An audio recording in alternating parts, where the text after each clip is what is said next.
in the markets around the world and what we're dealing with. The United States has the ability to backfill and help all of our allies around the world as they use this energy as a weapon. But we have to make sure that we're doing ours. We do it cleaner than anybody else. We do it in a better fashion than anybody else. And we have the ability with the reserves to do much more during this crisis, time of crisis. So I hope we all take that in consideration. So we're going to step up, and we're asking the government to step up. I've spoken to most of the largest CEOs, petroleum CEOs in the United States, that basically are all over the world. They have markets over the world. They have their tentacles everywhere in the world. And spoke to all of them. And I asked them, I said, I want you to do everything you possibly can. They said, we have basically started aggressively pulling back all of our investments and pulling back all of our dependency on Russian products. That's great. I applaud them for that. And I said, I need you to do something else. I need you to make sure you make a commitment that basically the United States economy and the citizens of the United States will not be impacted because of corporate profits or shareholders' profits, whatever it would be, during this period of time of crisis. They all said this is a matter of national unity for us too, and I was very proud to hear that. So I'm going to say that everyone seems to be very much on board 100% and supporting this effort. So with that, I have no concerns that we should have any shortages right here. So the United States of America in 2019 was producing 12 million barrels a day, 12.3. We're down 11.2 because of COVID. The market dropped off. We have no problem at all ramping back up with what we already have ready to go. So we can backfill that. We have a tremendous amount of LNG. We have a tremendous amount of gas that we can produce the LNG for. We're expanding on our exports as far as with our LNG terminals. Germany is putting 2 terminals to receive LNG, so they don't have to depend on Russia. It's up to us to make sure that we connect all of that together.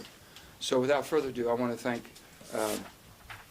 one of our co-sponsors, one of our lead co-sponsors, and everyone you see here. This is a bicameral event. You have House members and Josh Gottheimer and Brian Fitzpatrick here, and then basically the group that we put together. So I'll bring Lisa Murkowski up at this time, and Lisa, if you will. Thank you. So it's good to be working with my buddy Joe Manchin on bipartisan things. There's been a flurry of bills that you have seen, ideas floated out there in the past week, bills that have been introduced. I think the difference with what you have here is this is bipartisan. This means it actually has some legs, and the fact that it is bicameral as well, I think, is one of the reasons why you've got so many folks that are gathered here today, because this is actually something that can make a difference, that can get Putin's attention. Senator Manchin has used the words, Putin is not afraid to weaponize energy. He's been doing that. We've seen it all along into this lead-up. And there's been an approach and a policy from this administration that says we don't want to do that. We don't want to put that on the table. Well, I'm sorry, sir. It's already on the table, and it's been put on the table by Putin. And so what can we do to respond? Well, I will tell you today, our message should be pretty clear and pretty simple. No more Russian energy should come into the United States for the duration of this bloody, horrifying, and unprovoked war against Ukraine. So this measure is in direct response to what Russia is doing with the bombing of the schools and the hospitals and the apartment buildings, forcing the Ukrainians to flee their country, killing the innocents that remain, and using some of the worst weapons in the world and indiscriminately to do it. So these are not just acts of war, they're war crimes. And there should not be a single additional American dollar allowed to finance these atrocities. So the President has said, I'm going to use every tool in the toolbox. Mr. President, this is a tool. This is a tool.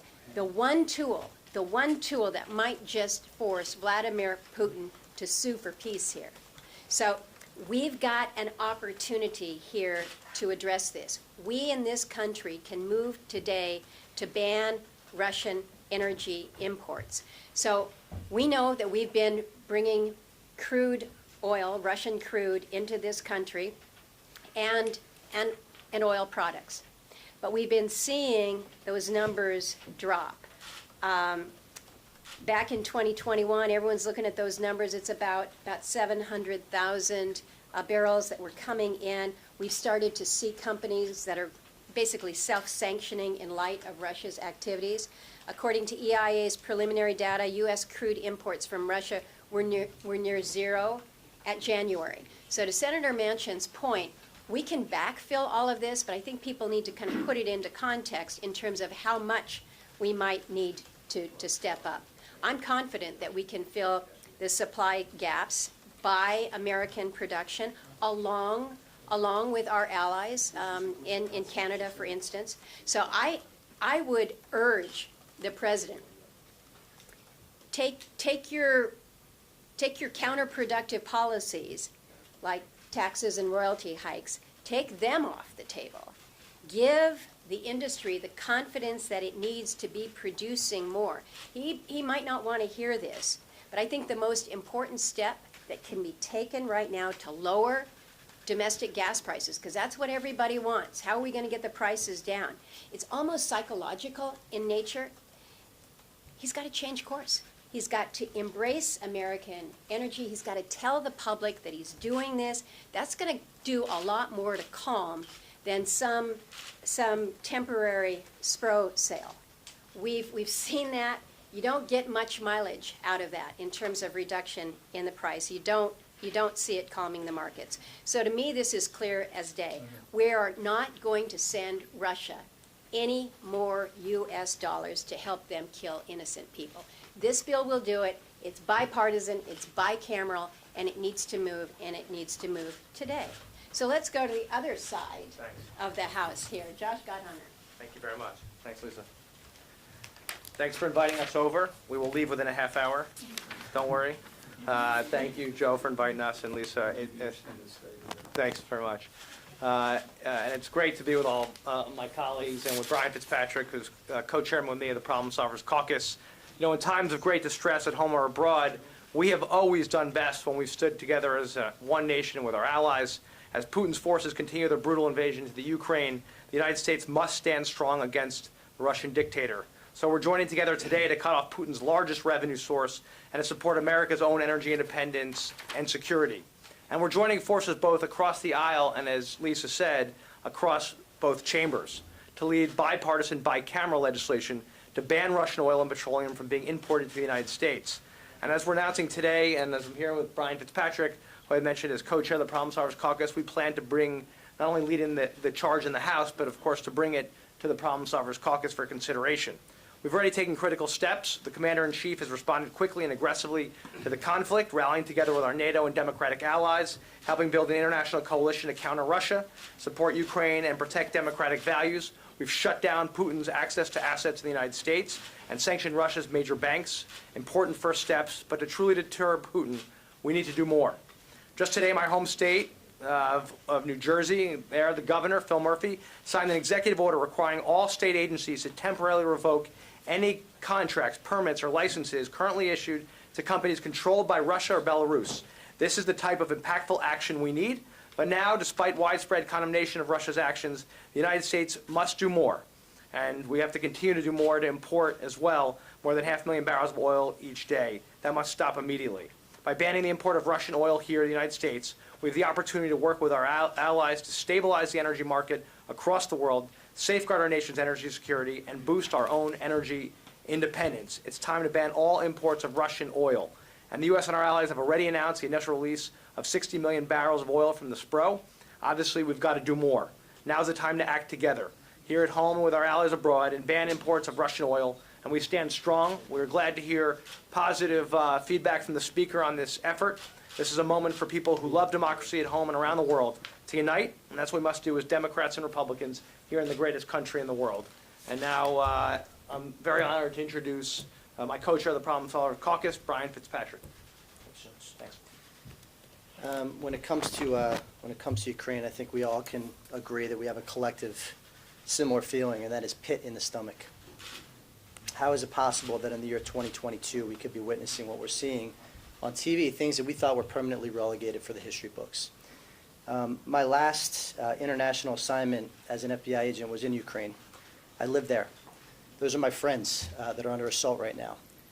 And it's there where I will be flying tomorrow afternoon to go to the Poland-Ukrainian border to be with some of them. And this is one of the things we're going to be talking about. As my colleague said, there should not be a single dime, not a single cent of taxpayer dollars funding Vladimir Putin's murder machine. And it's a very simple concept. It's one that's overwhelmingly bipartisan, as is evidenced in here. Speaker Pelosi today said she supports the concept of completely banning imports of Russian oil into the United States. This should not be difficult. I personally think we're going to be going a lot further than this, but this is a very, very good first step. I want to compliment and thank my friends and colleagues, many of whom we've worked together on some other very, very monumental pieces of legislation. This is really, really important to send a signal, not only to do what's right and not contribute a dime to Russia's economy, particularly when it comes to oil, but to send a message around the world that every single country should be doing this. We have to tighten the noose around Russia's economy if we want to continue to deter him from killing innocent, amazing, courageous Ukrainian citizens, many of whom, close to half, were born after 1991, after they won their independence. They know little of and want nothing of Kremlin rule. And we got to do everything we can, as my colleague said, in our toolbox to make sure that we stand behind them unequivocally and unapologetically. Senator Tester from Montana. Thank you. It's been said already, Putin has weaponized energy. I don't believe this country should be importing anything from Russia, but the fact of the matter is energy is something that Putin depends upon for his finances, and he's depending on it to fight this war in Ukraine. We see the tragedy that's happening in Ukraine for the last week. It is the very least that we can do to stop any energy imports into this country. I think it will have a dramatic effect, and it will send even a bigger message that the United States is in this with the Ukrainians for the long haul. I just want to thank Joe and Lisa for bringing us together. We almost got the band back together. No, that's good. But thank you very much. If I could see, I'd tell you who's next. And John, Talk Portman, it says. who's up there? You're up there, buddy. So Nancy Pelosi is with us, which made me wonder, what am I doing? She's right. Putin brings everybody. Yeah, listen, you've done something Putin nobody else could do. And so I want to thank Joe and the whole squad up here for getting us behind an idea that's long overdue but not too late. So this will be a significant blow to Putin's war machine. A crippling blow would be if other countries would follow our lead. So here's my call. Listen to what we're doing here in America and follow us to the extent you can. Lisa mentioned suing for peace. Putin's never going to sue for peace. How does this end? Eventually, the Russian people are going to have to decide to get rid of this guy. As long as he's your leader, you're going nowhere. The world has turned a blind eye and a deaf ear to war crimes and murder and thievery for the past 20 years. The Ukrainian people have broken that cycle. None of us are going to treat this like Syria, which was a disaster, where we pump our, beat our chest and forget about it. This is about to become an insurgency. Cities will fall, but the Ukrainian people will not fall. So this is an emergency declaration. It's a really smart idea, Joe. This is a national emergency. We're going to suspend Russian imports of oil during the emergency. Well, I'm here to tell you this is going to go for a very long time. This won't be weeks. This could be years. And what I hope will happen over time is that the world will follow our lead here. If you hit him in the energy, the oil, gas sector of his economy, he will fail. Never in the history of warfare has a bad guy been so exposed as Putin is today. The revenue from oil and gas keeps him afloat. If we can isolate the oil and gas sector, produce more here at home, that will do more to end this war than any single thing I can think of. Rob? Well, John first. John, didn't you? Well, I'd like you to echo the gratitude of everybody to getting the band back together again. Thanks. Joe, Lisa. You know what? In 2021, we imported about 700,000 barrels of Russian petroleum products per day. At present prices, that's pretty close to $75 million a day. That's going to fund their war machine. And I think the U.S., as the leader of the free world, and I'm old enough, Joe, remember when we used to talk about America leading the free world? Well, one thing you can certainly say about Joe Biden is he has unified the free world in a way that has never happened before. NATO's never been so unified. Switzerland is now on board with this. And I think if more people figure out that they can follow America's lead in banning the import of Russian oil in response to Putin's heinous actions, it will make a significant difference and will accelerate the end of this tragedy. You know, my beef, and I feel I have a very good friend in Denver who did 2 years in the Peace Corps in Ukraine. So I've been he's been talking to me for the last several months. And the beef is not with the Russian people. It's with Putin. And I think the sooner the Russian people recognize that the world is against their leader, that there will be, that opportunity will come, and there will be a change. But until then, we've got to do everything we can in this country to make sure that we cut off those imports. It's going to accelerate the transition we're already seeing from into sun-driven energy and wind-driven energy, water-driven energy. That acceleration is only going to help make us more independent from these types of situations.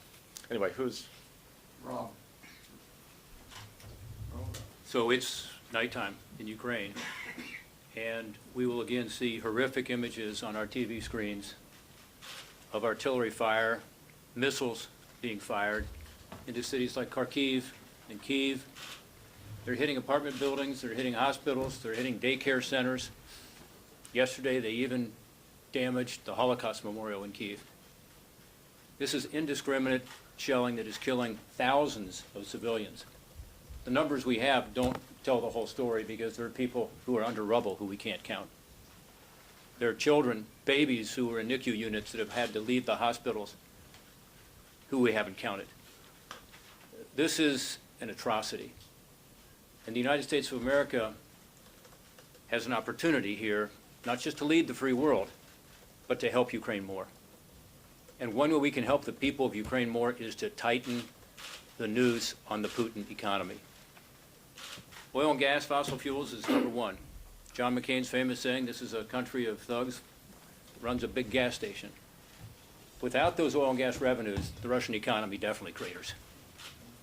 So between 50 and 70 million bucks a day going to Russia, why does that make sense? So of course I support this effort, and I thank Joe and Lisa and Fitz, the House members, Josh, who are with us today, because this is important that we be bipartisan, bicameral, and actually get something done here. It's not just about talking. This is about a crisis.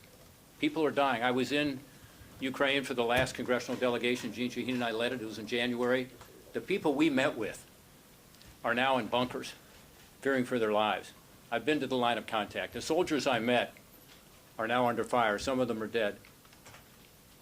These are the people who have turned to us. I was in Cleveland on Sunday night at a rally. 1,000 people showed up in Cleveland, Ohio, Ukrainians, but also Latvians and Lithuanians and Poles and people from all over Eastern and Central Europe supporting this effort, knowing that they've been under the thumb of Russia before and the Soviet Union before, and they're not going to put up with it. They're going to fight. But instead of having them fight to the death, we need to help them be able to fight and survive and to be able to win. So I thank you guys for what you're doing here. I'm strongly in support of it. We need to do much more. By the way, Russia has most favored nation trading status with us. They're in the World Trade Organization, so we give them a preferential trade status with the United States of America. That needs to end. And we need to ask every country around the world status. That would actually increase the tariff on oil, by the way, among other things. But it's critical that we not just go on as if this is business as usual. Again, tonight, as these bombs are raining down on these cities and killing civilians, we need, at the very least, to do everything we can to tighten that noose to ensure that the people of Russia at some point say enough. Yet, We're not going to do this. We're not going to be killing our innocent neighbors and suffering these economic consequences. We're going to do something about the corrupt government in Moscow. Thank you guys for doing this. Well, I'm going to read something that just came out. The White House Deputy Secretary, Press Secretary, which I hope spoke on their own behalf and nobody else's behalf, basically said we don't have a strategic interest in reducing the global supply of energy. That would raise prices at the gas pump for Americans. They're so wrong, so wrong. But if there's an inconvenience, because we have to basically change the corporate model of where you get the products to do what they want to do and how they blend, there's other places in the world other than Putin. And when you talk about an inconvenience, can you imagine if you lived in Ukraine right now? I think it's a little bit more than that. This is life or death. And if they can't show that we can make some sacrifices in order to support them and stop the aggressions of this horrible dictator. And these are innocent people. What Rob just told you, we're getting basically cancer treatment. And unbelievable, having a hard time getting a sterile place to do it. All of us, I mean, my goodness, for the sake of humankind, this is not right. And for us to think it might be an inconvenience, it's going to inconvenience people, it's going to be, but we don't have an interest in reducing. First of all, we don't have to reduce. We can basically produce whatever needs to be produced. We just do our job. Get back to 12 million barrels a day. Doesn't displace anybody or anything. I don't know what we're waiting on. What is there such a big problem? We have the natural gas, more natural gas than almost any place in the world, next to the Middle East. But yet, if that's basically the desire that this press secretary, I'm not even saying this administration, but this press secretary, or deputy press secretary, whoever it may be, put out a statement like this, it's irresponsible.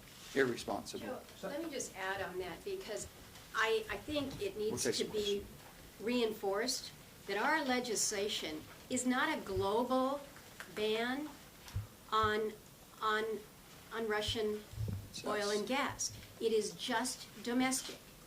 Now, there's been press reports out there that if there were a global ban, it would have a definite increase in the price. We would see it here in this country as they would in Europe and in other places. This is domestic for purposes of this emergency. And so I think you've got a deputy press secretary that perhaps has not looked at our actual ban on domestic import from Russia. I spoke, I'll just give you a few of the corporations that we spoke to and making sure that we understood or they understood. Conoco, Exxon, Chevron, Shell, Occidental, and Valero. Those are the biggest of the biggest that basically support the American market. They've all committed to do everything humanly possible to adjust wherever their sourcing may be, but have committed that basically they will absolutely pull away from Russian products. That's a strong statement from them. And do it by minimizing, if not affecting, the markets here, because they have to make some logistic changes. We did not reach back anything that might be coming this direction. We did not reach back and stop it. We said anything in the pipeline, but what we will do is stop anything further purchases. That's what we're trying to do. With that, we'll take questions to anybody. Senator Manchin, why would we not think this is not the second coming of the sanctions bill?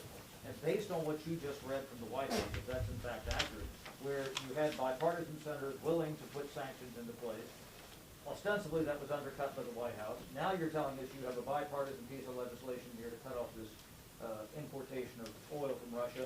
They seem to be undercutting that. Isn't this the second coming of that? And is that Well, going to impede this? I'm hoping that they did not understand, as Senator Murkowski just pointed out to you, they haven't seen or haven't read our legislation. We just dropped the bill. So the bill's just dropped now. I'm sure that they are aware of it by now. They have it. The White House has it. They have it by now. Let's see what But they that's do. the same thing that happened with the sanctions bill. And that's why that backfired. Well, let me just, the sanction, I'm not going to say that the strategy that was used there, I'm sure Lindsay can speak to it because he's involved on a day-to-day basis. But as I understand that the sanctions, and the reason they were trying to put basically the coalition of NATO. In order to do that, they didn't want to basically get ahead of them. They want everybody on board. Once Russia did what they did, an invasion of Ukraine, then they were able to move. That's what I'm understanding.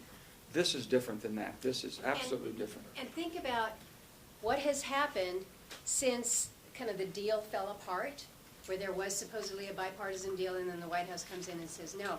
That was 10 days, 12 days ago. Think about how the world has changed. You've got a unified group of allies, and the world has changed with sanctions out there. And Chad, to your specific question, I mean, I was one of the negotiators with Jim Risch and a couple others on our side, and this is entirely different. I just read the quote from Nancy Pelosi. I'm all for it, ban it. I mean, our issue was we didn't have that kind of strong bipartisan support for pre-invasion sanctions, which is what we wanted to do. Would it have made a difference? Nobody can tell you that, but it might have. And now we are where we are. So we got to go forward and I think be more unified and act more quickly. And that's why I love, again, as I said earlier, the fact that we've got the House and the Senate, Republican and Democrat all involved in this. It's a different situation. It has much higher chance of success. Yeah, I'll go there, then Garrett, and we'll jump right around. What share of responsibility do Democrats have in this? Gas prices have been high since before Russia invaded Ukraine, and a lot of the policies that President Biden put in place got us there. So at this point, at what point would you push the president to reverse some of these policies, whether it's killing the Keystone Pipeline, banning drilling on federal lands, among other things? Sound like you're on my staff. We've been pursuing this. We really have. We have to have an all-in energy policy. There's no doubt about it. And I think what we see happening and what has happened in the last 2 weeks is something beyond our belief. We didn't think this would go to this today. We thought, basically, with the might of that military, everyone would have backed down. We've seen the strength of freedom, of peace-loving people with freedom. We've seen that strength. We've not seen that type of backbone for a long time in the world. It's people willing to stand up and put their life on the line. Can you imagine putting your wife and your babies on a train for safety and you're going back in? Or people coming over, or Ukrainians that basically are going over there to fight now? I don't think anyone ever thought that would happen. So we have to rethink. I would hope the administration would. We're going to be talking to them in I think, very civil tone that basically this is a time for America to stand tall. You know, they depend on us. The world depends on us. Energy has been weaponized. We have the ability to basically counter that weapon. We really do. And that's what we're asking for. If we're asking, and I've never seen NATO. I never thought that in all honesty, that Germany would actually pony up to the table for 2% of their GDP for defense. I've never seen Switzerland, ever thought Switzerland would get off the bench. You know, God love them, they're just a peace-loving people, but enough's enough. If you've moved Switzerland off the bench, then we better get off the bench, I can tell you that. And we're going to be moving everything. That we had a hearing today, as you know, on the FERC, some decisions they're making, which we think is very detrimental to us and our ability to produce the energy independence that we need. If the president were to come before the American public tomorrow and give a speech saying that we in this country need to embrace the role that we can take on as a full energy producer, I think that that would do as much to send the signal to help calm the markets, to help address what we're seeing with the daily prices of fuel at the pump. But right now, the signal from this administration is we're going to keep ours in the ground and we're going to count on it from somewhere else. And now we're realizing we've been counting on Russia to help us with that. That signal needs to be uncrossed. I can't help myself. No. This is too much here. No, I mean, your question is the right one, and you know, my view, I'm not speaking for everybody here, is this is about replacing Russian oil with American and North American resources that this administration has stifled, let's face it. And it's the executive order on public lands, it's the decision to stop the Keystone. Keystone, by the way, is 820,000 barrels per day. So more than all the Russian oil that has been coming in per day, even at its height at about 700,000. So there's replacement right there. Now, you know, that decision's been made. We are where we are. But there are things, Senator Manchin's absolutely right, we can do to just get our production back up to where it was. Finally, I've gotten a little heat on this issue from some folks saying that, gosh, that's bad for the environment. Because if you cut off Russian oil, then we've got to produce more here. Are you kidding? Who thinks that the Russian oil is being produced in a more environmentally sound way than American oil? Their gas is the reason. I mean, they've got methane flares all over the country. You know, you can go online and look at the map of the world and you see the methane coming out of, it's much dirtier in terms of how they produce it. Then they got to send it here by ship, which creates a lot of CO2. So the notion that somehow this is going to be bad for the environment if we cut off Russian oil, just the opposite. It will lead to fewer emissions and also has obvious national security implications right now during this crisis.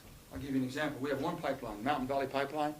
If that pipeline's 95% built, they could finish it within 2 to 6 months. That pipeline would deliver 2 billion BCF, billion cubic feet a day, 2 billion cubic feet, to go into the market, to go to basically LNGs, to go to Cove Point, to be sent overseas. Immediately we could do that. So we have the ability to do what needs to be done. So my question is actually for Senator Murkowski, because I think you were starting to address this in a point you made earlier. This legislation wouldn't take any oil out of the global markets. It's just a ban on U.S. imports of Russian oil. But because of it, energy markets are global. Somebody will buy all those barrels of Russian oil, be it India or China or someone else. So I guess in terms of punishing Putin, how does this do anything to do that other than keep our hands clean of buying his oil? First of all, I think that there is a moral obligation here. I don't want U.S. dollars to be funding this carnage in Ukraine led by Putin. I think all of us should agree that that is not where we go. Now, it is a global supply out there, but it is not a supply without limitation. Now, we're going to be pushing to do everything that we can to get production up in this country, despite some of the policies that have been put in place that have held us back. Others will likely be trying to do the same. But you can't turn this on a dime. And so in the meantime, you're going to see around the globe pinch points.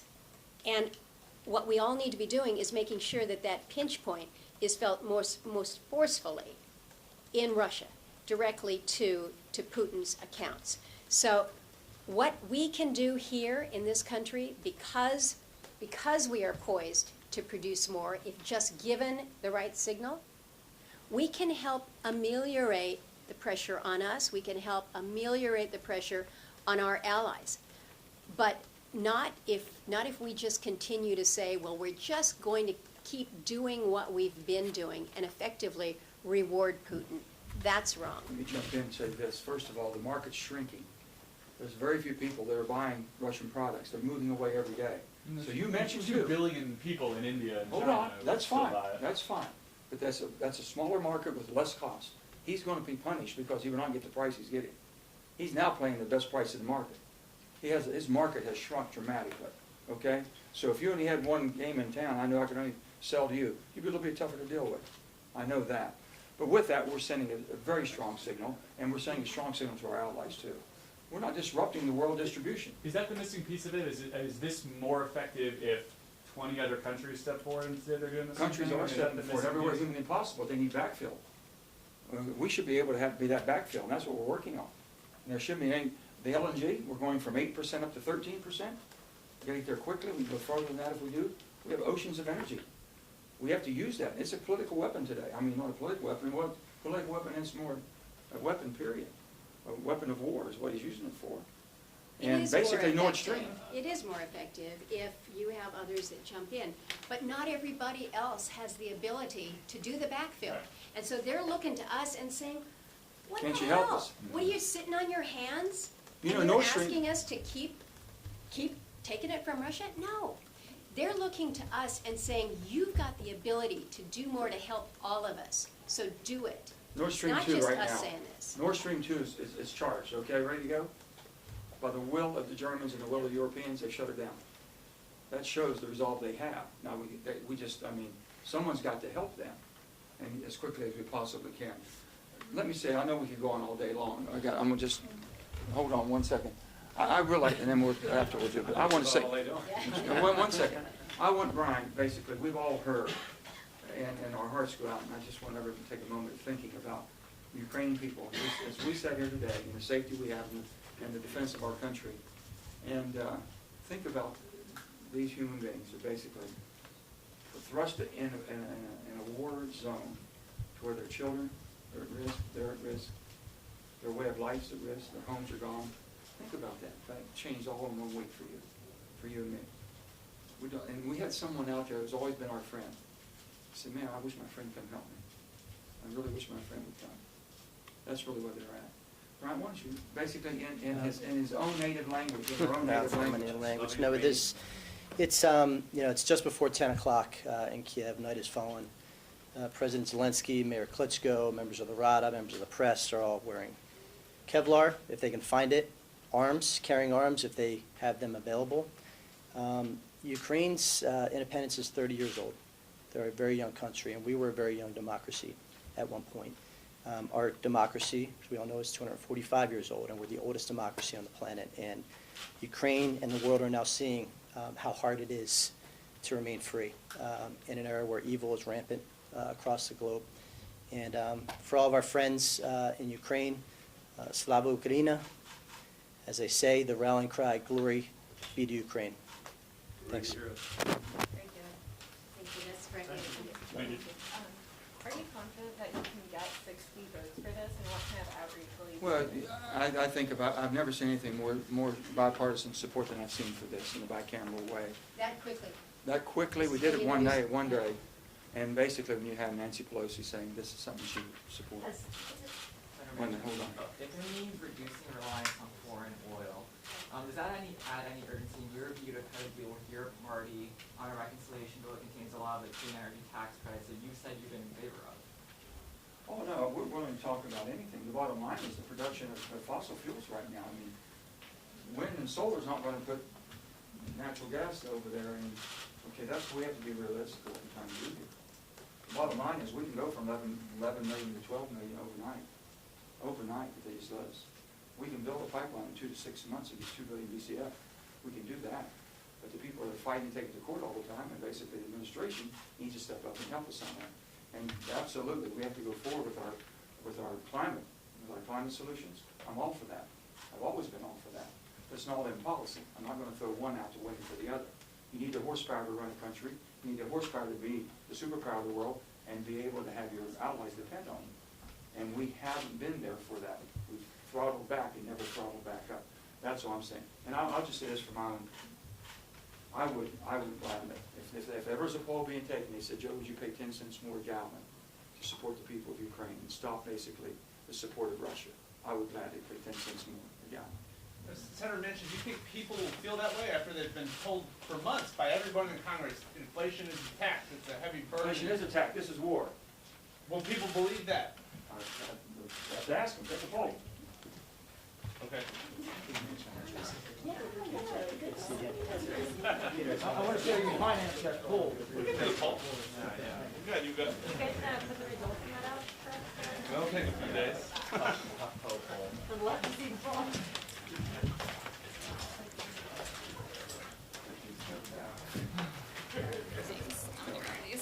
Speaker list, real quick. Thank you. Kat, I think Cassidy wasn't here. Oh. Hey. Thanks, George. Don't you worry. Cassidy? Thanks.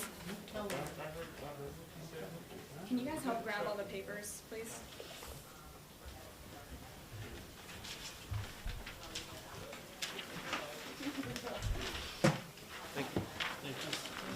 Can you grab the binder? Binder? Or sorry, that. And the Podium, I believe.